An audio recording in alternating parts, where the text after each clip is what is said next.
ఈరోజే వరుదిని ఏకాదశి, పైగా గురువారంతో కలిసి వచ్చింది. ఎంతో పవిత్రమైన విశేషమైన రోజు ఇది.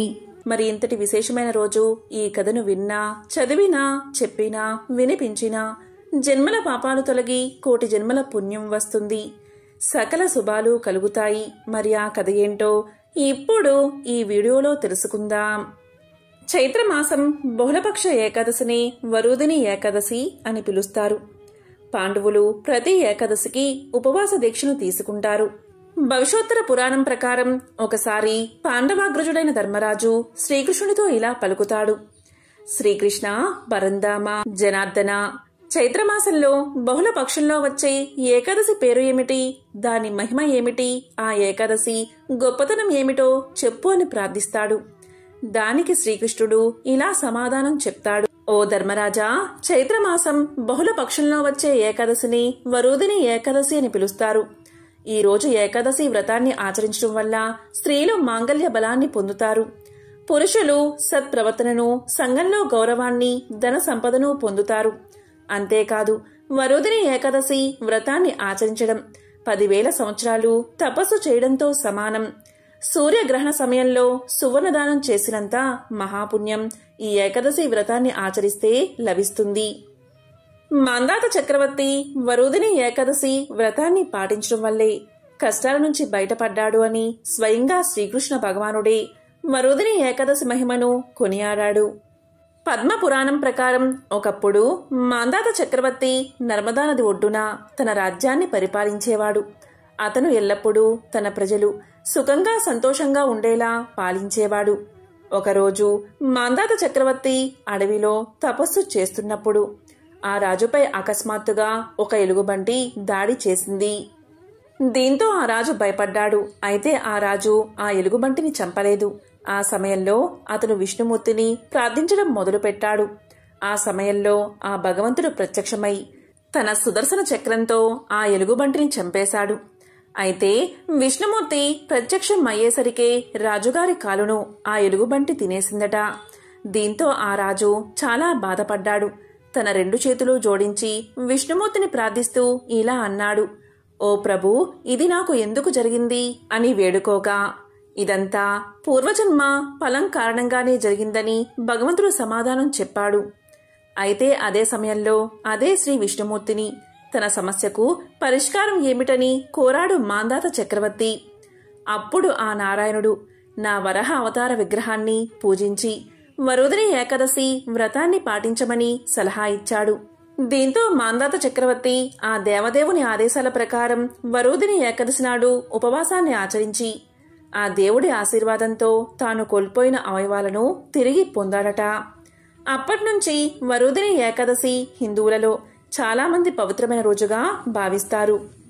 ఈ విధంగా మాంధాత చక్రవర్తి యొక్క కథను తెలియచేసి శ్రీకృష్ణుడు ఇంకా ఇలా చెప్పసాగాడు: ఈ రోజు భక్తి శ్రద్ధలతో ఈ ఏకాదశి వ్రతాన్ని ఆచరిస్తే పాపాలన్నీ తొలగిపోతాయి, సౌభాగ్యం కలుగుతుంది.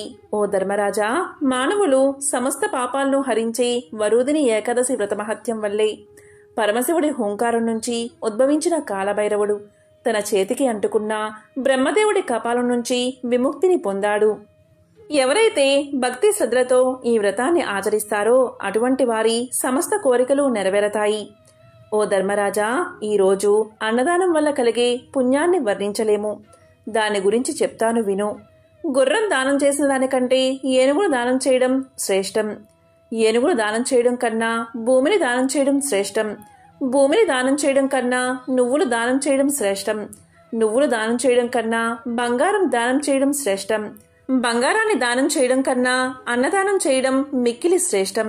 కాబట్టి ధర్మరాజా, ఈ రోజు అన్నదానం వల్ల పితృదేవతలు ఎంతో సంతోషపడతారు. స్వర్గలోకంలో ఉండే 3,000,000 దేవతల ఆశీర్వాదం ఈ ఏకాదశి వ్రతాన్ని ఆచరించిన వారికి దక్కుతుంది. ఈ ఏకాదశి రోజు జూదం, పేకాట, పాచికలు, గవ్వలు ఆడకూడదు. తాంబూలం వేసుకోకూడదు. ఇతరులపై నేరం వేయకూడదు. హింసకు దూరంగా ఉండాలి. కోపంతో ఉండకూడదు.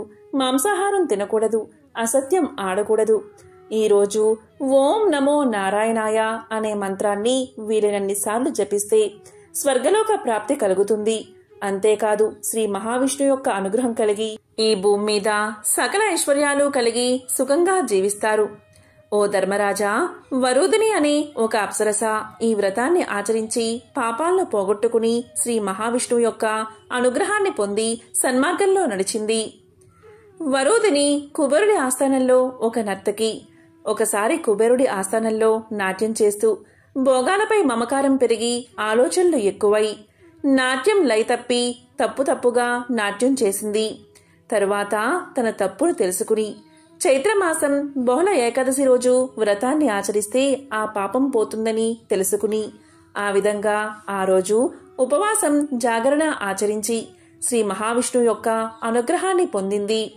కాబట్టి ఈ రోజుకు వరూధిని ఏకాదశి అనే పేరు వచ్చిందని ధర్మరాజుకు శ్రీకృష్ణుడు తెలియచేశాడు. కాబట్టి ధర్మరాజా, ఇలాంటి పవిత్రమైన రోజు మానవులు వృధాగా కాలం గడపకుండా నారాయణుడికి దగ్గరగా ఉంటే శ్రేష్టమైన జ్ఞానం మోక్షం కలిగి సమస్త పాపాలు తొలగి కోటి జన్మల పుణ్యం లభిస్తుంది, ఐశ్వర్యం వృద్ధవుతుంది. పాపం చేశాము ఎలా పోతుంది అని బాధపడే మానవులు ఈ రోజు అంటే వరూధిని ఏకాదశి వ్రతాన్ని ఆచరిస్తే సమస్త పాపాలు చిటికిన వేలుతో తీసేసినట్లు తొలగిపోతాయి అని ధర్మరాజుకు శ్రీకృష్ణుడు తెలియజేశాడు. ఎంతో పవిత్రమైన విశేషమైన ఈ కథను విన్నా, చదివినా, చెప్పినా, వినిపించినా జన్మల పాపాలు తొలగి కోటి జన్మల పుణ్యం వస్తుంది, సకల శుభాలు కలుగుతాయి. ఈ సందర్భంగా ఒక విశేషమైన కథను ఇప్పుడు తెలుసుకుందాం. రామశాస్త్రి నగరంలో పేరున్న వైద్యుడు. ఆ నగరమున్నది ఒక నది సమీపంలో. ఆ నదికి పుష్కరాలు వచ్చిన సందర్భంగా ఒక సాయంకాలం పూట రామశాస్త్రి యొక్క చిన్ననాటి స్నేహితులు అయిన శ్రీహరి, విఠలు అతని ఇంటికి వచ్చారు. శ్రీహరి బడిలో పంతులు, విఠలు ఒక గ్రామంలో న్యాయాధికారి. రామశాస్త్రి తన మిత్రులను ఊళ్ళో ఉన్న దేవాలయాలన్నిటికీ తిప్పించి చీకటి పడే వేళకి ఇంటికి తీసుకువచ్చి తన స్నేహితులకు కూడా వంట చేయమని తన భార్యకు చెప్పి ముందు గదిలోకి వచ్చి కూర్చుని తన స్నేహితులతో కబుర్లు చెప్పసాగాడు. రామశాస్త్రి తన ఇద్దరు స్నేహితులతో ఇలా అన్నాడు. అతను తన విధిని నిర్వహించడంలో ఒకసారి అక్రమంగా ప్రవర్తించిన మాట తన స్నేహితులతో ఈ విధంగా చెప్పాడు. మా ఊళ్ళో ఒక గొప్ప ధనికుడు నెలలా విందు చేసి దానికి గొప్పవాళ్ళను మాత్రమే ఆహ్వానించేవాడు. ఒకసారి నాకు కూడా ఆహ్వానం వచ్చింది. ఊళ్ళోని గొప్పవాళ్ళ చిట్టాలో నా పేరు కూడా దక్కింది కదా అని ఊరి పెద్దలను పరిచయం చేసుకుని నేను కూడా నా వృత్తిలో బాగా పైకి రావచ్చని ఎంతో సంతోషించాను. నాకు ఉన్నంతలో మంచి బట్టలు కట్టుకుని విందుకు బయలుదేరబోతూ ఉండగా ఒక పెద్దావిడ ఎంతో గోలగా ఏడుస్తూ నా కాళ్ల మీద పడి నా మొగుడి ప్రాణం నువ్వే కాపాడాలి బాబూ అని నన్ను వేడుకుంది. నేనేమో ఈ పేదరాలి మొగుడికి వైద్యం చేస్తే నాకు లాభం ఉండదు అని తలచి నేను తొందరగా పని మీద వెళ్తున్నాను అని చెప్పి వెళ్లిపోయాను. అయితే ఏదో అవాంతరం వచ్చి ఆ రోజు ఆ విందు వాయిదా పడింది. వెంటనే నేను ఇంటికి తిరిగి వచ్చి ఆ పేదరాలి ఇల్లు కనుక్కుని వెళ్లేసరికి అంతా మించిపోయింది. సమయానికి చికిత్స జరగక ఆమె భర్త చనిపోయాడు. ఈ ఒక్క సందర్భంలో తప్పితే నేను నా విధి నిర్వహణలో ఎప్పుడూ పొరపాటు చేయలేదు అన్నాడు రామశాస్త్రి. ఇక బడిపంతులు అయిన శ్రీహరి తన స్నేహితులతో ఇలా చెప్పాడు. నీలాగే నేను కూడా ఒకసారి నా ధర్మాన్ని అతిక్రమించాను. దాని గురించి చెప్తాను వినండి అని ఇలా చెప్పసాగాడు. నేను పనిచేసే జమీందారుగారి బడిలో జమీందారుగారి అబ్బాయి చదువుకునేవాడు. అది కూడా తమ బడే కనుక చదువు విషయంలో అశ్రద్ధ చేస్తూ కూడా విద్యార్థుల్లో మొదటివాడుగా ఉండేవాడు. ఆ బడిలో ఒక రైతు కొడుకు చేరాడు. వాడు చాలా చురుకైనవాడు. ప్రతి విషయంలో వాడు జమీందారుగారి అబ్బాయిని మించి ఉండేవాడు. అందుచేత జమీందారుగారి అబ్బాయి ఆ రైతు కొడుకును బడి నుంచి పంపేయమని నన్ను కోరాడు. వాడు చెప్పినట్లు చేయకపోతే నా ఉద్యోగం ఎక్కడ ఊడిపోతుందో అని నేను ఆ రైతు కొడుకును చెప్పని పాఠశాలలో ప్రశ్నలు వేసి ఆ పాఠాలు ఇంకా చెప్పలేదు అన్నందుకు వాడి మీద ఎంతో ఎత్తున లేచి వాడిని ఒకనాడు బడి నుంచి వెళ్లగొట్టాను. రైతుకు తన కొడుకుకు జరిగిన అన్యాయం గురించి తెలుసు. అయినా అతను మెదలకుండా ఊరుకున్నాడు. ఆ విధంగా చదువుకుని పైకి రావాల్సిన రైతు కొడుకు తండ్రితో పాటు పొలం పనులు చేసుకోవాల్సి వచ్చింది అని తెలియచేశాడు రెండవ స్నేహితుడు. ఇక మూడవ స్నేహితుడు అయిన న్యాయాధికారి ఇలా చెప్పసాగాడు. మీలాగే నేను కూడా ఒకసారి నా విధిని నిర్వహించలేకపోయాను అంటూ ఇలా చెప్పసాగాడు. ఒకసారి నా దగ్గరకు ఒక వివాదం వచ్చింది. ఒక పెద్ద వ్యాపారి తన జాగాలో పెద్ద భవంతి కట్టుకున్నాడు. అతని స్థలానికి ఆనుకుని ఒక కాపు, స్థలం, గుడిసె ఉన్నాయి. ఎంతగా అడిగినా కాపు ఆ స్థలాన్ని వ్యాపారికి అమ్మలేదు. వ్యాపారి తన మనుషుల చేత కాపువాడి గుడిసె కూలదోసి స్థలాన్ని ఆక్రమించుకున్నాడు. ఆ నిజం నాకు తెలుసు. కాని నా చెల్లెల్ని ఆ వ్యాపారి కొడుకు ఇచ్చి పెళ్లి చేసేందుకు మాటలు జరుగుతున్నాయి. ఆ వ్యాపారి బోలెడు పలుకుబడి కలవాడు. అందుచేత నేను ఆ వ్యాపారికి అనుకూలంగా తీర్పు చెప్పాను. ఇదొక్కటే నేను నా వృత్తిలో చేసిన అక్రమం అన్నాడు విఠలు. మొత్తం మీద మనమంతా మన విధులను సక్రమంగా నెరవేరుస్తున్నట్లే. ఇక భోజనాలకి లేద్దాము అంటూ రామశాస్త్రి వంటింట్లో అడుగుపెట్టి నిర్ఘాంతపోయాడు. అతని భార్య వంట చేసే ప్రయత్నంలో లేదు. తలుపు పక్కనే కూర్చుని ముందు గదిలో జరిగిన సంభాషణలు వింటుంది. ఇదేమిటి ఇలా కూర్చున్నావు, వంట చెయ్యలేదా అని రామశాస్త్రి అడిగాడు. అప్పుడు ఆమె, లేదు, ఈ పూటకు నాకు ఒళ్ళు నొప్పులుగా ఉన్నది అని పలికింది. ఆ మాటకు రామశాస్త్రికి ఒళ్ళు మండిపోయింది. ఈ సమయానికి పూటకూళ్ళు కట్టేసి ఉంటారు. రాకరాక వచ్చిన నా స్నేహితులు పస్తున పడుకోవాలా? నాకు కూడా ఎంతో ఆకలిగా ఉంది. ఆ కోపంతోనూ ఆకలితోనూ అతను తన భార్య మీద చెయ్యి చేసుకోబోయాడు. వెంటనే అతని భార్య ఇలా పలికింది, ఆగండి, నేను ఒక్కసారి నా విధిని నిర్వర్తించినందుకే నన్ను కొట్టవచ్చారు. ఏమైపోయిందని ఒక్క పూట తిండి లేకపోతే ఎవరూ చచ్చిపోరు. వైద్యుడు తన విధి నిర్వహించకపోతే ప్రాణం పోతుంది. గురువు విద్యార్థి పట్ల అక్రమంగా ప్రవర్తిస్తే వారి జీవితమే నాశనం అయిపోతుంది. న్యాయాధికారి అక్రమంగా ప్రవర్తిస్తే ఒక మనిషి అనవసరంగా శిక్షకు గురవుతాడు. ఈ వృత్తులను చేసేవాళ్లు ఒకసారి తమ విధి నిర్వహణలో పొరపాటు చేసినా క్షమించరాదు. అలాంటి వాళ్ళు ద్రోహం చేసినట్లే లెక్క. అసలు ముందు మీ ముగ్గురు ఈ విషయం తెలుసుకోండి. మీరు బయటకు వెళ్ళినప్పుడు వంట చేసేశాను, కాళ్ళు కడుక్కుని రండి, వడ్డిస్తాను అంది రామశాస్త్రి భార్య. ఆమె అన్న మాటలకు ఆ ముగ్గురు సిగ్గుతో తలదించుకున్నారు. కాబట్టి ఎంతో పవిత్రమైన ఈ రోజు ఈ కథను విన్నా, చెప్పినా, చదివినా సకల శుభాలు కలుగుతాయి. జన్మల దోషాలు తొలగి కోటి జన్మల పుణ్యం వస్తుంది.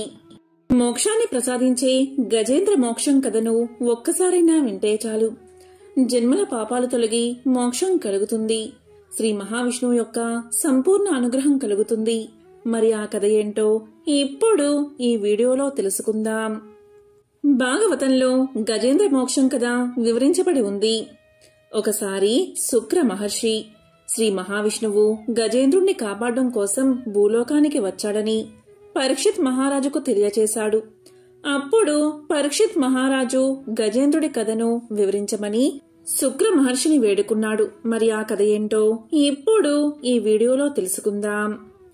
క్షీరసాగర మధ్యంలో త్రికూటమనే పర్వతముంది. ఆ పర్వతానికి 3 శిఖరాలు ఉన్నాయి.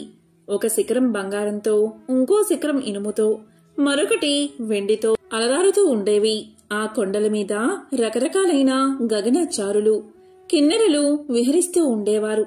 ఆ పర్వతం మీద ఉన్న అడవులలో అడవి దున్నలు, ఖడ్గ మృగాలు, ఎలుగుబంట్లు మొదలైన క్రూర మృగాలతో పాటు ఏనుగులు కూడా ఉండేవి. ఆ ఏనుగులు గుంపులు గుంపులుగా తిరుగుతూ విహరిస్తూ ఉండేవి. ఒకరోజు ఆ గుంపులు ఆహారం కోసం దాహబాధతో తిరుగుతూ సరోవరానికి చేరుతూ ఉన్నప్పుడు ఒక ఏనుగుల గుంపు చీలిపోయింది. అందులోని ఆడ ఏనుగులు గజరాజును అనుసరించి ఇంకో సరోవరాన్ని చేరుకున్నాయి. అలా ఏనుగులు చేరుకున్న ఆ సరోవరం అతి విశాలమైనది. ఆ సరోవరం నిండా వికసించిన కలువలు, తామరలు, ఇంకెన్నో జలచరాలు నివసిస్తూ ఉన్నాయి. వాటిలో కొన్ని మొసళ్ళు కూడా ఉన్నట్లు ఏనుగులకు తెలియదు.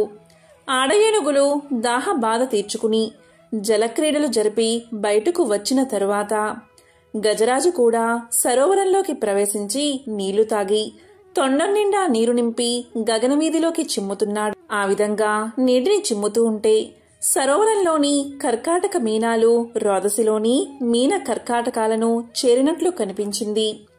ఇలా ఆ గజరాజు జలక్రీడ జరుపుతూ ఉన్న సమయంలో ఆ చెరువులో ఉన్న ఒక ముసలి ఆ గజరాజు యొక్క కాలును పట్టుకుంది. పట్టు విడిపించుకుని తొండంతో దెబ్బ తీయాలని ఆ ఏనుగు చూసింది. వెంటనే ఆ ముసలి ఏనుగు యొక్క ముందు కాళ్ళు పట్టుకుంది. ఆ ఏనుగు తన దంతాలతో ముసలిని కుమ్మి విడిచింది. అప్పుడు ఆ ముసలి వెనుకవైపు వచ్చి ఏనుగు తోకను కుమ్మి చీల్చింది. అలా ఆ కరి మకరం ఒకదాన్ని ఒకటి కుమ్మి చీల్చుకుంటూ ఉండగా కరిబలం సన్నగిల్లుతుంది. జలమే తన నివాస స్థానం అవడం వల్ల మకరం బలం అంతకంతకు పెరుగుతూ ఉండడంతో గజరాజు నీరసిస్తుంది. ఈ విధంగా ముసలితో పోరు సాగించలేక దీనావస్థలో పడిన ఆ గజరాజు మకరాన్ని గెలవడం తన వల్ల కాదు అని నిశ్చయించుకుని తన్ని రక్షించమంటూ సర్వేశ్వరుడైన నారాయణుణ్ణి ప్రార్థించాడు. ఈ విధంగా ప్రార్థించాడు. అక్కడెక్కడో వైకుంఠపురంలోని ఓ మూల ఒక సౌధం. ఆ సౌధ పరిసరాల్లో మందారవనం, అందులో అమృత సరస్సు. అక్కడ మంచంపై లక్ష్మీదేవితో వినోదించు శ్రీమన్నారాయణుడికి ఏనుగు పాహి పాహి అని పెట్టిన కేక వినిపించగానే వెంటనే బయలుదేరాడు మహావిష్ణువు. భక్తుణ్ణి రక్షించడానికి భగవంతుడు బయలుదేరిన తీరు అమోఘం. గజేంద్రుడి ప్రాణాలు కాపాడాలి అనే ఉత్సాహంతో నిండిపోయిన విష్ణుమూర్తి లక్ష్మీదేవికి చెప్పలేదు. శంఖ చక్రాలను రెండూ చేతుల్లోకి తీసుకోలేదు. సేవకులనెవరినీ పిలవలేదు. గరుడ వాహనాన్ని సిద్ధపరుచుకోలేదు. చెవిదుద్దు వరకు జారిన జుట్టు చక్కదిద్దుకోలేదు. ప్రణయ కలహంలో ఎత్తిపట్టిన లక్ష్మీదేవి కొంగైనా వదల్లేదు. అలా వెళ్తున్న నారాయణ్ణి చూసి మహాలక్ష్మి తన మనసులో ఈ విధంగా అనుకుంది. ఏ దుష్ట దుశ్శాసనుడు కబంధ హస్తాల్లోనైనా చిక్కుకున్న ద్రౌపదీదేవి వంటి ఇల్లాలు మొరపెట్టుకుంటుందా? మళ్లీ పరమమూర్ఖుడైన సోమకాసురుడు వేదాలను దొంగలించడానికి వచ్చాడా? అసురులు అమరావతిపైకి దండెత్తి వస్తున్నారా? ప్రహ్లాదుడు వంటి భక్తులను హింసించే హిరణ్యాక్షుడు మళ్లీ బయలుదేరాడా అని సంశయించి ఆయన వెంట బయలుదేరింది. ఆ విధంగా గజరాజు ఉన్న సరోవరాన్ని చేరుతూనే తన సుదర్శన చక్రాన్ని విడిచిపెట్టాడు మహావిష్ణువు. ఆ సుదర్శన చక్రం విస్ఫులింగాలు చిమ్ముతూ మరుక్షణంలో సరోవరంలోకి ప్రవేశించి ఆ ముసలి తలను ఖండించింది. వెంటనే గజేంద్రుడు ఊపిరి పీల్చుకుని కొలను నుండి బయటకు వచ్చి కరణీ బృందాన్ని చేరి సంతోషంతో తొండం ఎత్తి పలకరించాడు. అప్పుడు శ్రీహరి తన శంఖాన్ని పూరించాడు. ఆ పాంచజన్యపు ధ్వని శత్రుజనానికి హృదయ విదారకం, సజ్జనులకు ఉల్లాసభరితాన్ని కలిగిస్తుంది. అప్పుడు నారాయణుడు తన కర స్పర్శతో ఆ కరిని అనుగ్రహిస్తాడు. ఆ అనుగ్రహంతో ఆ గజరాజు వైకుంఠాన్ని చేరుకుంటాడు. నిరంతరం ఎవరైతే శ్రీహరిని స్మరిస్తారో వారిని ఎప్పుడూ నేను విస్మరించను అని శ్రీదేవికి చెప్పగా ఆ లక్ష్మీదేవి దీనుల మొరవిని వారిని రక్షించే శ్రీ మహావిష్ణువుతో రావడం కంటే భాగ్యం ఏముంటుంది అని అనుకుంటుంది. గజరాజు నీటి నుండి తామర పుష్పాన్ని తీసుకువచ్చి స్వామివారి పాదాల దగ్గర పెట్టి నమస్కారం చేసింది. ముసలి చనిపోయినప్పుడు అందులో నుండి ఒక గంధర్వుడు వచ్చి గంధర్వ లోకానికి వెళ్లిపోయాడు. ఇలా కథ వింటూనే పరీక్షితుడు శుక్ర మహర్షితో ఇంతటి పుణ్యం ఆ గజరాజుకు ఎలా వచ్చిందో చెప్పమని అడగగా అప్పుడు శుక్ర మహర్షి ఇలా చెప్పసాగాడు. ఒకప్పుడు ద్రవిడ దేశాన్ని పరిపాలించే రాజు ఉండేవాడు. అతను అష్టాక్షరి మంత్రోపదేశాన్ని పొంది ఒక పర్వత శిఖరానికి చేరుకుని అక్కడ అష్టాక్షరి మంత్రం ఉపాసన చేద్దామని భావించి అక్కడే మంత్రజపం చేస్తూ ఉండగా అక్కడికి అగస్త్య మహర్షి వచ్చాడు. అయితే మంత్రజపం చేస్తున్నానని మహర్షి వచ్చినా లేవకపోవడంతో ఆగ్రహించిన అగస్త్యుడు నువ్వు ఏనుగు యోనియందు జన్మిస్తావు అని అతన్ని శపించాడు. అయితే మహాపురుషులు ఏనాడైతే మీ ఇంటికి వస్తారో ఆ రోజే మీ పూజ ఫలించిందని గుర్తు పెట్టుకోవాలి అనడంతో అలా గజరాజుగా జన్మించి తన ప్రాణాలు పోయే సమయంలో గత జన్మలో చేసిన మంత్రానుష్ఠాన ప్రభావం వల్ల శ్రీమన్నారాయణుడు గుర్తుకు వచ్చి శరణాగతి చేశాడు. ఇక గంధర్వుడి విషయానికి వస్తే గంధర్వుడు ఒకరోజు గంధర్వ కాంతలతో నీటిలో నిలబడి స్నానం చేస్తూ ఉండగా అక్కడికి బాగా చిక్కిపోయిన ఒక మహర్షి రాగా అతన్ని అపహాస్యం చేశాడు ఆ గంధర్వుడు. గంధర్వకాంతలు నవ్వుతారని అనుకుని నీటి లోపల నుండి వచ్చి ఆ మహర్షి కాలని లాగాడు గంధర్వుడు. దీంతో మహర్షి నీటిలోకి పడిపోయాడు. అప్పుడు ఆగ్రహించిన మహర్షి, నీకు నీటి అడుగు నుండి వచ్చి కాలులాగే అలవాటు ఉంది కనుక అలా చేసే ముసలివై జన్మించమని శపించాడు. ఆ విధంగా సుదర్శన చక్రంతో తల నరకబడగా అతనికి శాప విమోచనం కలిగింది. అందుకే గంధర్వుడయ్యి గంధర్వ లోకానికి వెళ్లిపోయాడు. ఈ విధంగా గజేంద్ర మోక్షం కథను శుక్ర మహర్షి పరీక్షిత్ మహారాజుకు తెలియచేశాడు. ఈ విధంగా భాగవతంలో చెప్పిన కథలన్నీ ఒక ఎత్తు అయితే గజేంద్ర మోక్షం ఒక ఎత్తు. ఎవరైతే ఈ గజేంద్ర మోక్షం కథని శ్రద్ధగా వింటారో వారి పాపాలన్నీ పరిహరించబడతాయి. ఐశ్వర్యం కలిసి వచ్చి దరిద్రం తొలగిపోతుంది. గ్రహదోషాల వల్ల కలిగే పీడలు తొలగిపోతాయి. గొప్ప ఋషీశ్వరుల్లో ఒకరన్న అహంకారానికి లోనైన నారద మునీంద్రులు తన గర్వంతో చివరికి ఎటువంటి గుణపాఠాలను ఎదుర్కొన్నాడో ఇప్పుడు చూద్దాం. నారద మునీంద్రులు నిరంతరం విష్ణుమూర్తిని తాను రచించి గానం చేసిన పాటలతో స్తుతిస్తూ నారాయణ మంత్రాన్ని ప్రపంచవ్యాప్తంగా విస్తరించేందుకు ఉపయోగించేవాడు. ఒకనాడు చింతిస్తూ ఉన్న ఒక వ్యక్తిని గమనించాడు నారదుడు.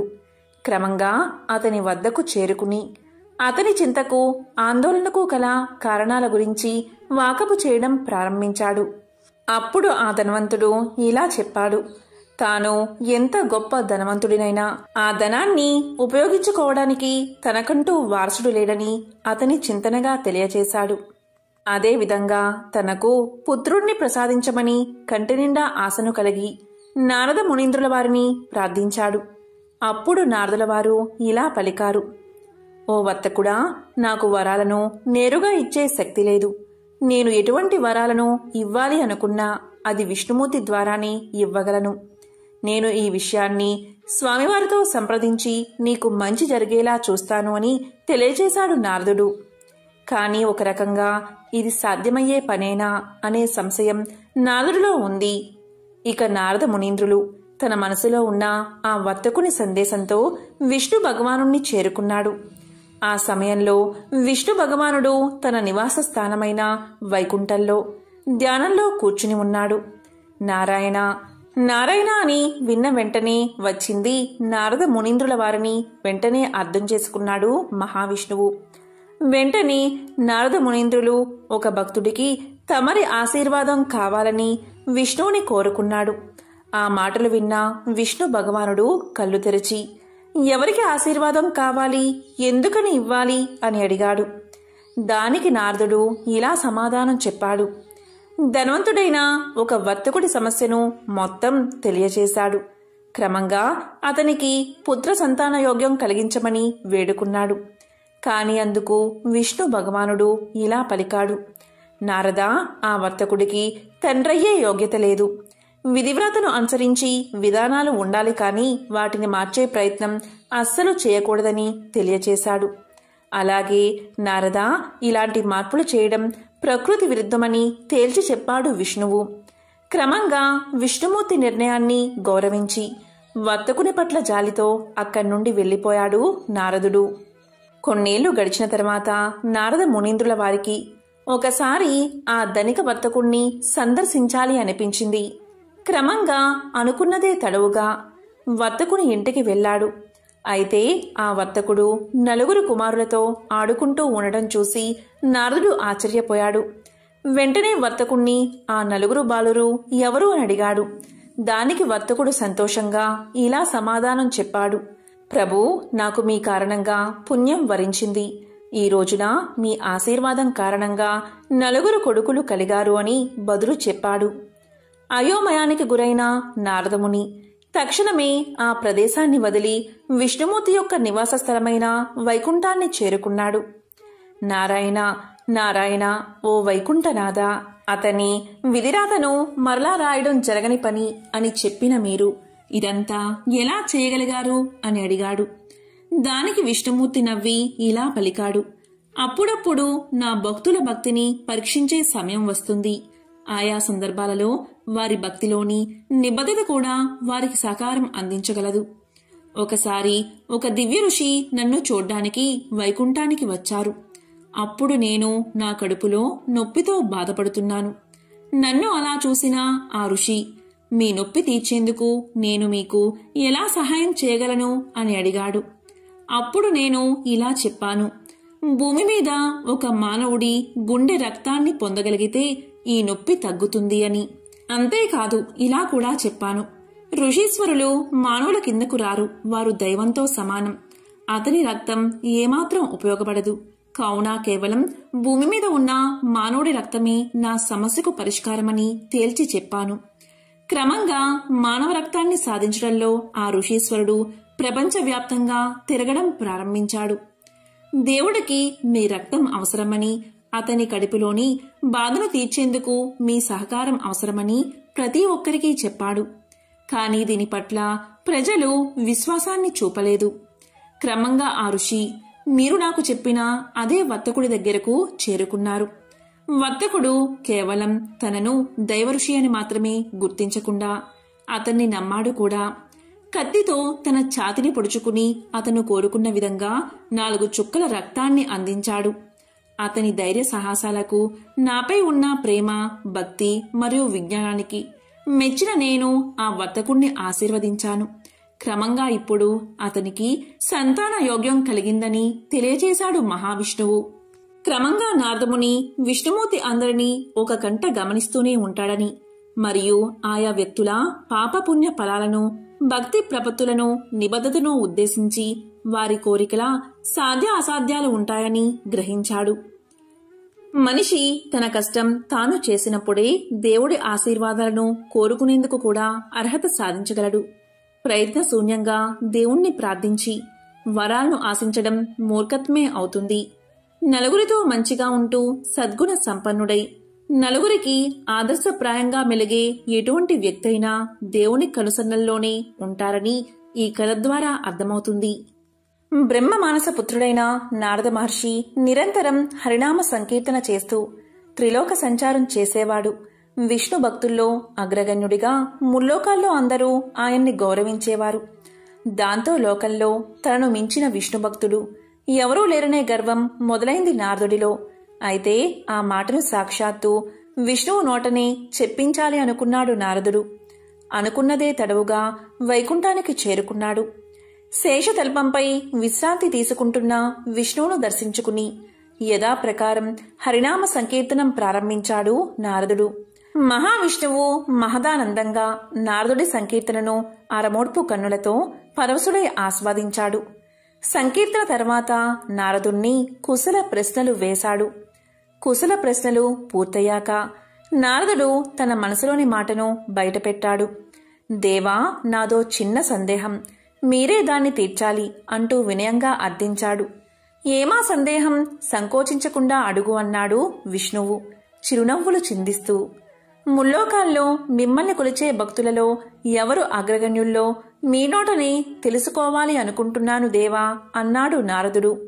దానికి మహావిష్ణువు, ఇదేమంత పెద్ద సందేహం, అదిగో భూలోకంలో అటు చూడు, అక్కడ కనిపిస్తున్న పొలంలో పనిచేసుకుంటున్నాడో రైతు అన్నాడు విష్ణువు.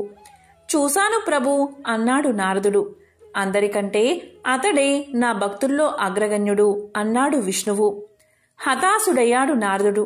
తన పేరే చెబుతాడు అనుకుంటే ఎక్కడో మారుమూల గ్రామంలో పొలాన్ని సాగు చేసుకునే రైతు రోజుకి 4-5 సార్లు కంటే నారాయణ్ణి తలుచుకోని సామాన్యుడు తన భక్తుల్లో అగ్రగణ్యుడని చెప్పడానికి మహావిష్ణువుకి మనసెలా వచ్చింది అని మదనపడసాగాడు నారదుడు.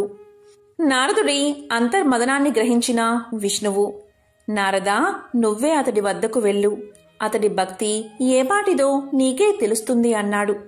ఇదేదో తేల్చుకోవాలి అనుకున్నాడు నారదుడు. సరే అంటూ భూలోకానికి చేరుకున్నాడు. నేరుగా ఆ రైతు ముందు ప్రత్యక్షమయ్యాడు. తన ఎదుట సాక్షాత్తు నారద మహర్షి ప్రత్యక్షం కావడంతో ఆ రైతు పరమానంద భరితుడయ్యాడు. అయ్యా, మహావిష్ణువు ఎలా ఉన్నారు? వైకుంఠంలో ఆయన క్షేమమేనా? అభాగ్యుణ్ణి, ఎప్పుడో తప్ప ఆయన్ని తలుచుకునే తీరికే ఉండదు నాకు. మీ దర్శనంతో సాక్షాత్తు విష్ణువుని చూసినంత ఆనందం కలుగుతుంది అంటూ నారదుడికి అతిథి మర్యాదలు చేశాడు. నారదుడు తిరిగి బయలుదేరే ముందు, అయ్యా, చిన్న కోరిక అన్నాడు ఆ రైతు. ఏంటో చెప్పమన్నట్లుగా చూశాడు నారదుడు. ఒక కుండలో పాలు తెచ్చి ఇచ్చాడు రైతు. అయ్యా, నా కానుకగా ఈ పాలకుండను వైకుంఠానికి తీసుకువెళ్లి విష్ణుదేవులకి నివేదించండి అన్నాడు రైతు. అప్పుడు నారదుడు అదెంత పని అంటూ పాలకుండ తీసుకుని వైకుంఠానికి బయలుదేరాడు. అయితే పాలు ఎక్కడ తొనిగిపోతాయో అనే భయంతో జాగ్రత్తగా కుండను పొదివి పట్టుకున్నాడు. మొత్తానికి ఎలాగోలా వైకుంఠానికి చేరుకుని విష్ణువును దర్శించుకున్నాడు. రైతు ఇచ్చిన పాలకుండను అందించాడు. దేవా, ఆ రైతుకు ఎప్పుడో తప్ప మిమ్మల్ని తలుచుకునే తీరిక ఉండదట. రోజుకు 4-5 సార్లు తలుచుకుంటాడట అన్నాడు ఫిర్యాదు చేసినట్లుగా. ఈ పాలకుండను తెస్తున్నప్పుడు నువ్వు నన్ను ఎన్నిసార్లు తలుచుకున్నావు అని ప్రశ్నించాడు విష్ణువు. ఒక్కసారి కూడా తలుచుకోలేదు. నా దృష్టి మొత్తం పాలకుండపైనే ఉంది. పాలెక్కడ తొనికిపోతాయో అనే ఆందోళనే నా మనసంతా నిండిపోయింది అని తలదించుకుని బదులిచ్చాడు నారదుడు. రోజంతా శ్రమిస్తూ ఉన్నప్పటికీ నన్ను మర్చిపోకుండా రోజుకు కనీసం 4-5 సార్లు అయినా తలుచుకుంటున్నాడు కదా ఆ రైతు అన్నాడు విష్ణువు. ఆ మాటతో నారదుడి గర్వం నశించింది. ఆ రైతు తనకంటే ఎందుకు గొప్ప భక్తుడో అర్థమైంది. ఒక ఊరిలో ఒక ధనవంతుడు ఉండేవాడు. అతను మహావిష్ణువు యొక్క భక్తుడు. విష్ణుపై ఉన్న అచంచలమైన భక్తితో తన ఇంటి ఆవరణలోనే ఒక మందిరాన్ని కట్టించాడు. అందులో సుందరమైన విష్ణు విగ్రహాన్ని ప్రతిష్ఠించి విగ్రహానికి షోడశోపచారాలతో పూజలు చేయసాగాడు. చక్కని రుచికరమైన నైవేద్యాలు, నేతి దీపాలు, పరిమళాల ధూపాలతో అత్యంత వైభవంగా విష్ణువును పూజించసాగాడు. అతనికి అనుకోకుండా వ్యాపారంలో నష్టం వచ్చింది. అప్పుడు ఎవరో ఇలా సలహా ఇచ్చారు. విష్ణువు సంపద ప్రదాత కాదు. సంపద రావాలి అంటే, సిరి సంపదలతో తుల తూగాలి అంటే లక్ష్మీదేవి పేరు చెప్పి ఆ దేవతనే ఆరాధించమని చెప్పారు. వెంటనే ఆ ధనవంతుడు ఆ దేవతా విగ్రహాన్ని తెచ్చాడు. లక్ష్మీదేవిని పూజించడం ప్రారంభించాడు. వెంటనే అదృష్టం కలిసి వచ్చింది. వ్యాపారంలో అనుకోని లాభాలు వచ్చాయి. వెంటనే అతను ఎంతో ఆనందంతో పూజలు చేయసాగాడు. ఒక పర్వదినాన రకరకాల పిండి వంటలతో, ధూప దీపాలతో పూజ చేయసాగాడు. పూజకు ముందు విష్ణుమూర్తి విగ్రహం ఆ ధనవంతుడికి కనిపించింది. వెంటనే అతనికి ఎంతో కోపం వచ్చింది. ఇంకా నువ్వు ఎందుకిక్కడా అని ఆ విగ్రహాన్ని తీసేసి ఒక మూలగా పడేశాడు. తాను పూజిస్తున్న దేవతకి రోజు అతను ఎంతో భక్తి శ్రద్ధలతో పూజలు చేయసాగాడు. రకరకాల పిండి వంటలు, ధూపదీప నైవేద్యాలు, సుగంధాలు వెదజల్లే, సువాసనలు వెదజల్లే పుష్పాలతో ఆ గదంతా చక్కని సుమధుర వాసనలతో నిండిపోయింది. అతనికి దూరంగా ఒక మూలాన పడేసిన విష్ణు విగ్రహం కనిపించింది. వెంటనే అతను కోపంగా లేచి వెళ్లి ఒక వస్త్రంతో ఆ విగ్రహం యొక్క ముక్కు మూసేశాడు. ఈ వాసనంతా హాయిగా ఆస్వాదిస్తున్నావా? ఇవన్నీ నీకోసం చెయ్యలేదులే. ఈ వస్తువుల వాసనలు కూడా నీకు తగలకూడదు అని పలికాడు ధనవంతుడు. ఇక వెంటనే మరుక్షణమే విష్ణుమూర్తి ప్రత్యక్షమయ్యాడు. చిరునవ్వుతో జగన్మోహన కాంతితో ఉన్న ఆ వాసుదేవుణ్ణి చూసి ఆ ధనవంతుడు ఇలా పలికాడు. స్వామి, నిన్ను ఎంతగానో ఆరాధించాను. రకరకాల నైవేద్యాలు కూడా పెట్టాను. అప్పుడు నీవు కనికరించకుండా కష్టాలు అనుభవించేటట్లు చేశావు. మరి ఇప్పుడు నిన్ను ఆరాధించడం మానేశాక లక్ష్మీదేవిని సేవిస్తూ ఆ నైవేద్యాల వాసన కూడా నీకు రానివ్వకుండా చేస్తే ఇప్పుడు ప్రత్యక్షమై కనుకరించావు. ఇదేమి వింత స్వామి అని ప్రశ్నించాడు ధనవంతుడు. అందుకు ఆ మహామాయావి అయిన విష్ణువు నవ్వుతూ ఇలా పలికాడు. నీవు పూజలు చేశావు నిజమే, నైవేద్యాలు నివేదించావు అది నిజమే.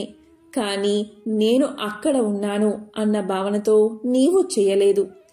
ఏదో పూజ చేశావు, ఏదో నైవేద్యం సమర్పించావు అన్నట్లు చేశావు. కాని ఇప్పుడు నీవు అలా అనుకోలేదు. నేను ఇక్కడే ఉన్నాను అనుకున్నావు. ఆ వాసనలు కూడా, అంటే నైవేద్యాల గుమగుమలు కూడా నేను అనుభవిస్తున్నాను అనే భావన నీలో కలిగింది. నా ఉనికి నా సాన్నిధ్యం నీ భావనలో పొందావు. నన్ను ద్వేషించినా నేను ఇక్కడ ఉన్నాను అనే భావన్ని చెందావు. ఇక్కడే ఉన్నా నా ముక్కు మోసావు అంటే అంత ప్రత్యక్ష భావన నీలో కలిగింది. ఎప్పుడైతే ఆ భావన నీలో కలిగిందో నా సాక్షాత్కారం లభించింది అన్నాడు మహావిష్ణువు. దానికి ఆ విష్ణు భక్తుడికి ఎంతో ఆనందం కలిగింది. ఆ రోజు నుంచి అతను ఎంతో భక్తిభావంతో లక్ష్మీనారాయణులు తన ఇంట్లోనే ఉన్నారు అనే భావనతో పూజలు చేయసాగాడు. చివరకు మోక్షాన్ని పొందాడు. మోక్షం అనే పదం దాదాపు అందరూ వినే ఉంటారు. ఏదో ఒక సందర్భంలో హమ్మయ్య మోక్షం కలుగుతుంది అనుకుంటారు. ఇంతకీ మోక్షం అంటే ఏమిటి, అదెలా లభిస్తుందో తెలియచేసే పురాణ కథ ఇది. త్రిలోక సంచారి అయిన నారదుడు ఒకసారి భూమి మీద ఉన్న విష్ణు భక్తులను పలకరించేందుకు వెళ్లాడు. ఆయన 3 వ్యక్తుల్ని కలిశారు. వారిలో మొదటి వ్యక్తి ఒక ముని. నిత్యం హరినామ స్మరణలోని మునిగితేలే ముని దగ్గరకు వెళ్లాడు నారదుడు. నారదుణ్ణి చూసిన ముని ఇలా పలికాడు, అయ్యా, వైకుంఠం నుంచి ఎప్పుడు వచ్చారు? విష్ణు భగవానుడు ఎలా ఉన్నారు? ఏం చేస్తున్నారు? మీరు తరచూ వైకుంఠానికి వెళ్తూ ఉంటారా అని ప్రశ్నలతో ముంచెత్తాడు. దానికి స్పందించిన నారదుడు ఇలా చెప్పాడు, శ్రీ మహావిష్ణువు బాగానే ఉన్నారు. వైకుంఠానికి నేను తరచూ వెళ్తూనే ఉంటాను అని సమాధానం చెప్పాడు. అప్పుడు ముని ఇలా అడిగాడు, అయితే స్వామి, ఈసారి మీరు వైకుంఠానికి వెళ్ళినప్పుడు నాకు మోక్షం ఎప్పుడు ప్రసాదిస్తారో స్వామివారిని అడగండి అన్నాడు. సరే అని ముందుకు సాగిన నారదుడు ఆ తరువాత చెప్పులు కుట్టే వ్యక్తికి కనిపించాడు. అప్పుడు చెప్పులు కుట్టే వ్యక్తి ఇలా పలికాడు, స్వామి, మిమ్మల్ని చూస్తే సాక్షాత్తు ఆ విష్ణుమూర్తినే చూసినట్లుంది. స్వామివారు ఎలా ఉన్నారు? వైకుంఠం నుంచి మీరు ఎప్పుడు వచ్చారు? ఏం చేస్తున్నారు అని అడిగాడు. అప్పుడు నారదుడు ఇలా చెప్పాడు, స్వామి బాగానే ఉన్నారు.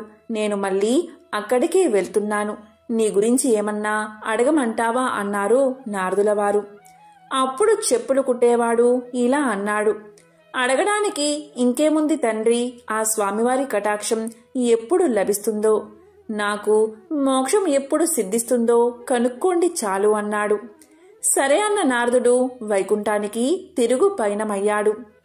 వైకుంఠంలో స్వామివారి దగ్గరకు వెళ్లిన నారదులవారు తాను భూలోకంలో కలిసిన వ్యక్తుల గురించి చెప్పి వారి సందేహాలు అతని ముందుంచారు. అప్పుడు మహావిష్ణువు ఏమన్నారు అంటే, నారదా, నాలో ఐక్యమయ్యేందుకు ఆ ముని మరెన్నో జన్మలు వేచి ఉండాలి. కాని ఆ చెప్పులు కుట్టుకునే వ్యక్తికి మాత్రం ఇదే చివరి జన్మ అన్నారు మహావిష్ణువు. ఆశ్చర్యపోయిన నారదులవారు నిత్యం హరినామస్మరణలో మునిగితేలే మునికి మరెన్నో జన్మలు ఉండడమేమిటి? సాధారణ జీవనం గడుపుతున్న చెప్పులు కుట్టే వ్యక్తికి ఇదే ఆఖరు జన్మ కావడం ఏంటి అనే సంశయంలో ఉండిపోయాడు నారదుడు. ఇది గమనించిన శ్రీహరి ఇలా పలికాడు, ఈసారి నువ్వు వారిద్దరినీ కలిసినప్పుడు స్వామివారు ఏం చేస్తున్నారు అని వాళ్ళు అడుగుతారు కదా, అప్పుడు ఆయన సూది బెజ్జంలోంచి ఏనుగును పంపిస్తున్నారని చెప్పు. వారిలో ఎవరు గొప్ప భక్తులో నీకే తెలుస్తుంది అన్నారు. ఇక భూలోకానికి తిరిగి బయలుదేరి వెళ్లిన నారదుడు మళ్లీ ఆ ఇద్దరినీ కలిశాడు. ఎప్పటిలాగే స్వామివారు ఏం చేస్తున్నారని అడిగితే శ్రీహరి చెప్పమన్నా సమాధానమే చెబుతారు నారదులవారు. ఆ విధంగా నారదుడు చెప్పిన వెంటనే ముని ఏమన్నాడంటే, భలేవారే, సూది బెజ్జంలోంచి ఏనుగును పంపించడం ఎలా సాధ్యం? మీరు నాతో పరాచికాలు ఆడుతున్నట్లున్నారు, లేదా ఏదో భ్రాంతికి గురై ఉంటారు అన్నాడు ముని చిరునవ్వుతో. కాని చెప్పులు కుట్టే వ్యక్తి ఇలా అంటాడు, మంచిది మంచిది, స్వామివారు తలుచుకుంటే సాధ్యం కానిది ఏముంటుంది అన్నాడు.